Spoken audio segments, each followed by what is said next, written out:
நீ உச்சிஹா கிளான சேர்ந்தவன் இல்லைனாலும் ஷாரிங்கான நல்லாவே பயன்படுத்துற. உச்சிஹா கிளானோட உண்மையான வாரிசு ஷாரிங்கனை யூஸ் பண்ணா என்ன ஆகுன்றத நான் இப்ப உங்களுக்கு காட்டுறேன். இப்படி நடக்கக்கூடாது. கண்களை மூடுங்க, யாரும் அவனை பார்க்காதீங்க.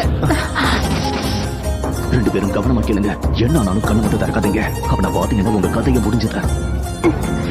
நான் அவனை தனியா சமாளிச்சாகணும்.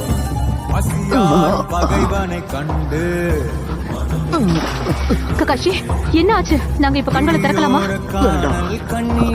அதுக்கான நேரம் இங்க வரல. உங்களை பத்தி எனக்கு எல்லாமே தெரியும். உங்க ஆர்கனைசேஷன் பேரு அகாட்ஸ்கி, சரிதானே? கேசாமி, ககாஷியை நம்ம கூட கூட்டிட்டு போகலாம். மத்தவங்க நமக்கு தேவையில்லை. அவங்கள துரத்திடு.